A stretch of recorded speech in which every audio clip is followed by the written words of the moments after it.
Los gemelos fantásticos. Hemos llegado al momento en que vamos a conocer a los gemelos fantásticos del reino. Son el temor de Dios y la humildad. Recuerda, en los capítulos anteriores, observamos claramente que el temor de Dios es el principio para conocerlo íntimamente. No obstante, ahora vemos que lo mismo es cierto con la humildad. El salmista declara: encaminará a los humildes por el juicio y enseñará a los mansos su carrera. Salmos 25:9. Dios le revela sus caminos a los humildes. Solo unos versículos más tarde encontramos: ¿quién es el hombre que teme a Jehová? Él le enseñará el camino que ha de escoger. Salmos 25:12. En esencia, los que temen al Señor son verdaderamente humildes, y los verdaderamente humildes temen al Señor. Recuerda que Moisés conoció los caminos de Dios, mientras que Israel solo lo conoció por sus respuestas a sus oraciones, que eran sus acciones. Moisés temía al Señor y era sumamente humilde. ¿Ves la conexión? A Israel le faltaba el temor de Dios, Deuteronomio 5:9, así como humildad, que lo vimos en el ejemplo anterior con Josué y Caleb. El salmista vincula el temor de Dios con la humildad como casi inseparables. Vemos esto en repetidas ocasiones en la Escritura. Un ejemplo sería: el temor de Jehová es enseñanza de sabiduría, y a la honra precede la humildad. Proverbios 15:33. El reino de las tinieblas también tiene a sus gemelos fantásticos. Son exactamente lo opuesto al temor de Dios y a la humildad. Son la rebeldía y el orgullo. Los vemos contrastados en Proverbios. Riquezas, honra y vida son la remuneración de la humildad y del temor de Jehová. Espinos y lazos hay en el camino del perverso. El que guarda su alma se alejará de ellos. Proverbios 22, 4 y 5. ¿Ves cómo la humildad y el temor de Dios están vinculados en contraste con el orgullo y la rebelión? Jesús se humilló más que ningún otro ser, humano o celestial. Por lo tanto, fue exaltado más que ningún otro. Lee Filipenses 2, 8 y 9. También se deleitaba, por sobre las demás virtudes, en el temor de Dios. Por lo tanto, la presencia del Espíritu de Dios estaba con él y sobre él sin medida. Lee Isaías 11, 2 y 3 y Juan 3, 34. En contraste, Lucifer, que era el querubín protector, conocido como Satanás, se exaltó a sí mismo por medio de la soberbia y se volvió rebelde más que nadie antes o después que él. Por lo tanto, fue derribado al Seol, a los lados del abismo. Lee Ezequiel 28, del 14 al 17, e Isaías 14, del 12 al 15. No olvides que la Escritura muestra en repetidas ocasiones que la morada de Dios está en las alturas y que la morada de las fuerzas demoníacas es en las partes bajas. Vas a ver una y otra vez en la Escritura que el orgullo y la rebelión se asocian con lo bajo y la humildad y el temor de Dios con lo alto. Ser levantado es habitar con Dios en intimidad. A los que Dios persigue.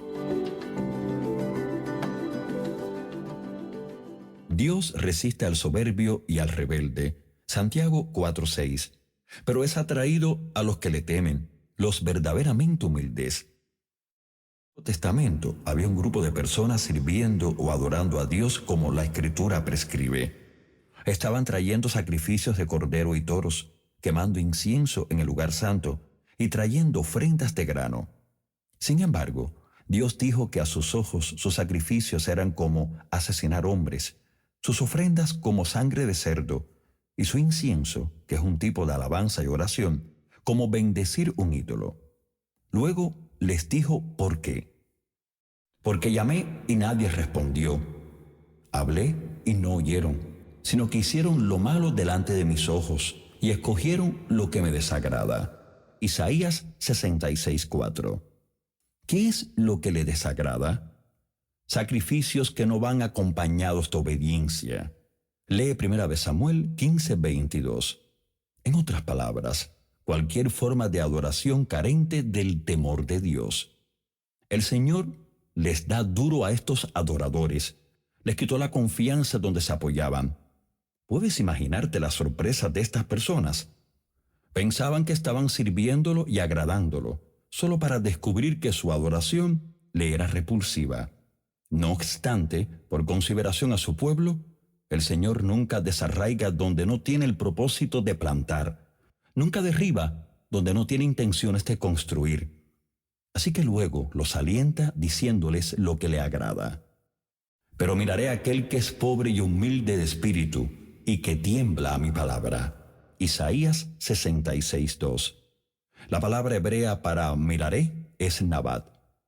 El diccionario Strong define esta palabra como mirar fijamente algo, considerar con placer, favor o cuidado.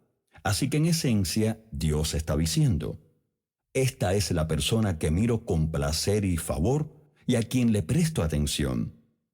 Para decirlo en pocas palabras, Él está diciendo: estoy tras de esta persona, Él es en pos de quien estoy.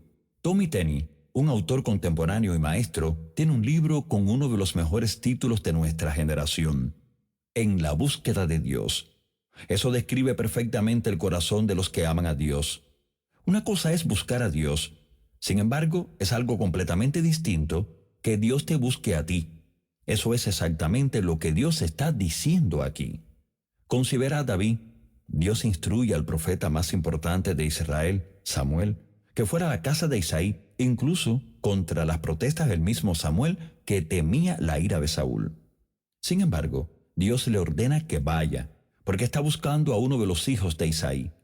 El profeta recorre los 7 hijos mayores, y finalmente el Señor, en petit comité, le dice: no, Samuel, no es ninguno de estos muchachos mayores, sino el menor que está en el campo con las ovejas. Estoy en pos de ese. ¿Por qué estaba persiguiendo a Dios a David en lugar de a sus hermanos mayores o a los demás hombres de Israel? La respuesta se encuentra en el versículo anterior.